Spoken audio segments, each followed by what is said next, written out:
So, of course, he was feeling just such jubilation when he was talking with me. But the guy, he really is, he just is certifiably crazy visiting that set because of it. All right, okay. Well, Eric, it's wonderful to welcome you to Dallas. I don't know if you have ever been here before, have you? I've never been to Dallas before. It's my first time. So Michael has been here, Michael Palin has been here, and John Cleese has been here. So, you know, little by little, we're getting... I've been on the front page of the Dallas newspaper, though, because I was in Houston. I've been in Texas. Oh, all right. I did the Mikado at the opera there. Ah, yes, yes. A few years back, 4 years back. Well, we should get you to come and do it in Dallas. Please, you know, I am available. Where's the Dallas Opera if they're looking in, you know? I'm very cheap, I'm British, you know. We do it for the food and the stamps, you know what it's like. We'll do anything for nylons and cigarettes, that's what we do. Even yet. Well, nylons can be very nice, you know. Chewing gum, that was the other thing, wasn't it? And Hershey bars, don't forget the Hershey bars. Yes, Barbara Hershey bars. Okay. Yes, for your movie. Let's talk about Splitting Heirs because I enjoyed it so much. It was just fun from beginning to end, and you and Rick Moranis together are just an ideal pair for generating laughs. Well, thank you. It was fun to make. The whole premise of the thing is kind of ridiculous, and yet not all that ridiculous, is it? Has there ever been a precedent for that you know? Well, you know, it's very strange. You try and make things up, and life always tops you. There's almost nothing that you can make up that's more absurd than will actually happen in life. And in this case, I actually got the story from a friend of mine who said that he was found as a baby in a bag on the floor of a telephone booth in Sloane Square, London. And that was the start of his life. He was found. And I thought, well, this is a great start to a story. Sounds like Oscar Wilde wrote a screenplay, you know.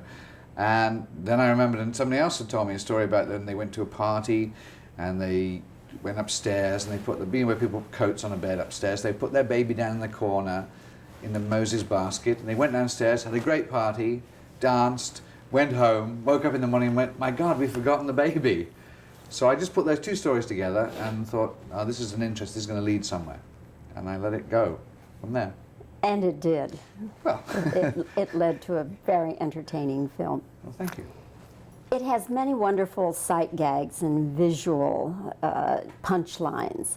And of course, I remember that so well from Monty Python's Flying Circus. And I already told you I'm a card-carrying member of the Monty Python fan club.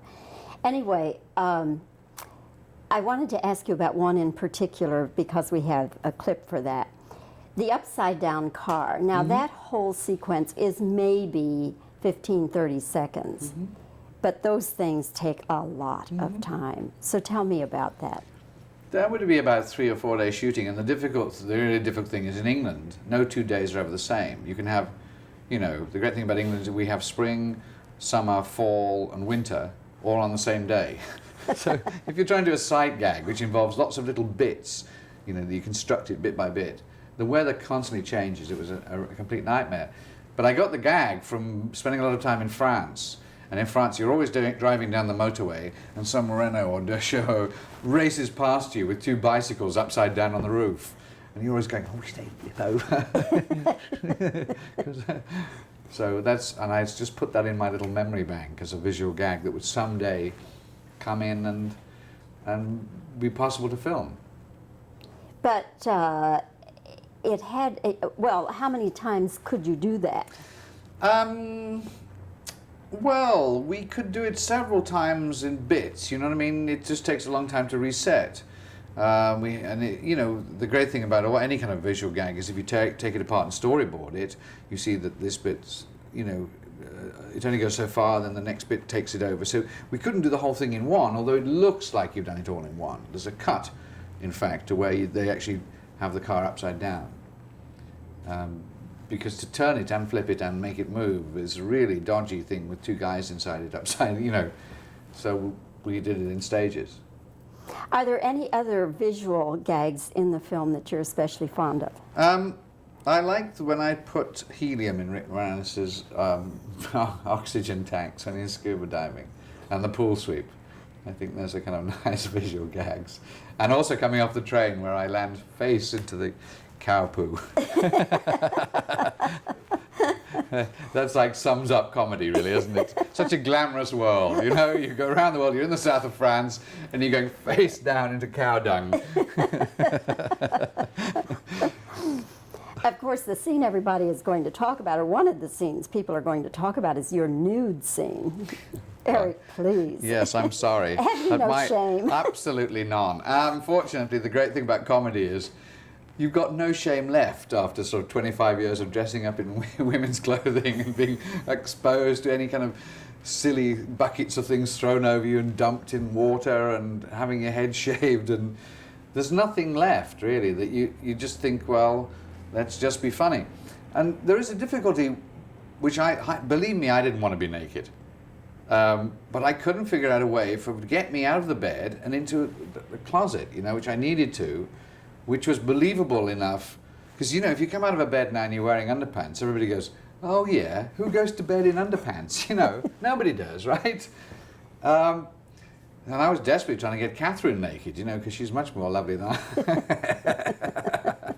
But I couldn't figure a way. I mean, she sort of has to pull me out of bed and put me into the cupboard to know that we're not expecting this other character to come in. You know, she has to do that. Anyway, it's only a day naked on the set, you know, and as executive producer, I've given all these people their jobs. I have to be naked all day. It's very good for the zen, I guess. That's all you can say.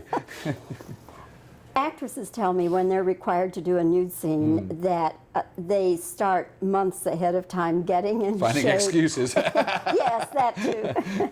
But getting in shape, working out with trainers and all. Did you do that? I didn't have to do too much. I swim and I walk, and so what I did was I tried to drop a bit of weight because I'm trying to play much younger than I am in real life. And I got brown and fit, and I went on a holiday just before he shot. So, you know, I tried to look as good as possible. And then there's nice little touches as the art department come and paint. You know, your makeup people come paint underneath your pecs. You know, and put little, so you look like you've got a much better body than you have. You know. Thank you. They're very keen. They're very nice and supportive this way. If I may just have one question going back to Monty Python days. Anytime I'm traveling, first thing I do is go through the TV logs to find out if anybody is doing reruns of Monty Python's Flying Circus, because for me that's just the ultimate entertainment. But I guess one of the things that I was attracted to was that Monty Python's got their start in Dallas, at least in the USA. Dallas PBS gave them a terrific push. And it was a kind of humor, Eric, that we didn't know in this country that well. It was before Saturday Night Live. We didn't know at that time SCTV. You were so irreverent, and yet, you know, so very, very funny and unique, and all the unique visuals and all that sort of thing, the graphics and everything, just fabulous. But so many times I've wondered, in your own country, were you ever so irreverent that you caused any kind of a national flap or national incident? Not with the TV shows, because they kind of snuck onto the air. You know, I mean, they were on late night on a Sunday night, and the BBC would occasionally replace it by a Horse of the Year show whenever they felt like it. And so the people found it, you know, a big... so it was never like a big, huge thing. To be that important, and also Python's subversive rather than overtly offensive. I guess the most upfront and offensive, not offensive, but controversial we were was with The Life of Brian, where we were, you know, treading on a lot of, potentially a lot of toes that could have taken offense, and some people who very much did take offense without having seen the movie or understood what we were trying to do. So that was, I think, the most controversial that we got, really. And as far as building an audience in Britain, was it pretty much word of mouth or what? It's like everywhere. People find it and discover it, and that's sort of what happened in Britain. Here, what amazes me in America is that it's constantly being rediscovered. This is rather wonderful about America. The college kids are just as strong Python fans as they were 20 years ago. They find it for themselves. And I guess because it seems to be anti-authoritarian, it's sort of reassuring to youth that these figures are mocked, you know, and it's anarchic feelings. And it seems to remain funny, and it's just extraordinary and very wonderful that that's happened. If the Monty Pythons were still acting as a flying circus troupe now, what would they be doing as far as royalty is concerned? Diana and Charles and Fergie and Andrew. I don't think we have to do anything since NBC's doing all of that for us, you know. I don't think you get much more outrageous than having Princess Diana barfing down the toilet with bulimia, can you really? But I don't think we'd touch, I don't think that. I think we would touch, I think if we were together now, I think we'd deal with political correctness, because I think there's a big subject for humour that's absolutely wide open. It's like people pretending one thing and not. I think we'd have a go at that. Yes, and you wouldn't, you never did go after the royal family? What kid? I don't think we did go after the royal family. I don't know what you could do about them. I mean, I think the Queen's great. I think she's absolutely magnificent. I actually am in favour of a monarchy which has no power whatsoever. I think it's a better system. Somebody's got to smile and wave and encourage people and say, well done, here's a medal, well done, well done. And I'm very happy that that's separated from the political arm. And I like that about Brits. I think that that's one of the great things of 1760 and the American Revolution, 1776, was it was the last time an English monarch had any political power, because he blew it so comprehensively. They were never again allowed any political power. So what we're left with is a functionary role, which is the Queen does spectacularly well. So how about that for a surprising remark? And the kids, you know, I just hope, I mean, we don't worry about them. You know, we've had a great monarch who's dedicated her entire life to looking after us and our interests, which she said she'd do when she was 23, 25. And she's just a phenomenal woman, and she'll go on, I think, another 25 years. She's probably our greatest monarch, actually. And it's too bad the tabloids have, you know, attack all these other members of the family, but that's what they do. Have you any medals from the Queen?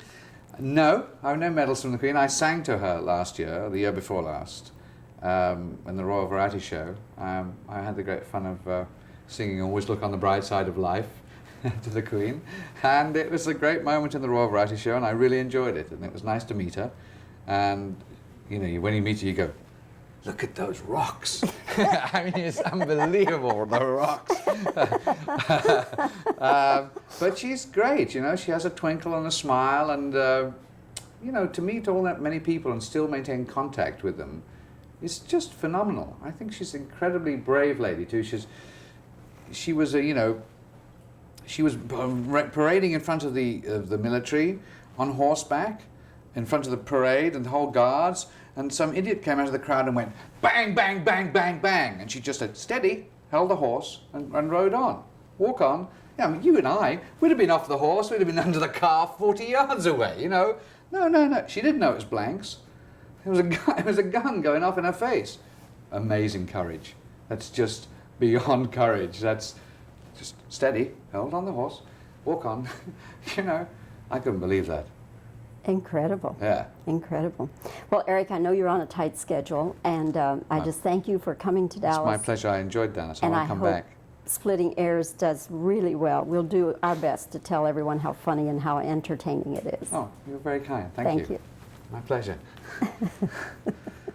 And, you know, there was kind of a lot of it's just a little in-joke for people who do interviews. You know, we call it crossing the axis. Crossing the line, as in filmmaking. But yes, crossing the axis. Yeah. So it's the same, thing. But if you ever notice it, it's just great, because they're all both looking in the wrong way. You know, it's a nice in-joke. What were we talking about? Gillian. Ask some questions, Bobbie, while we're here, real quick. Okay. We'll do just the one question then. Okay. All right. Eric, when you all were doing Monty Python's Flying Circus, did you ever cause any sort of a national incident with your irreverent humor? You go on and answer, Eric. Oh, I can't remember what I said. That's all right. Just so she's not. Only in this country. Yeah. Actually, it was the truth of the matter. Oh, really? Yeah, it was huge. It was a big protest all over. First of all, 1,000 rabbis came out in New York. Why? You know, give me a break, guys. And then, of course, they went mad in the South. You know, who was that famous senator here who his wife, it'll come to me. But they protested like mad in the South, and we went on cinemas. We weren't allowed to be shown. We're still not allowed to be shown on British TV. Life of Brian, still banned. Huh. So. Interesting. Any other Yeah. questions, Bobbie? No, that's okay. Okay.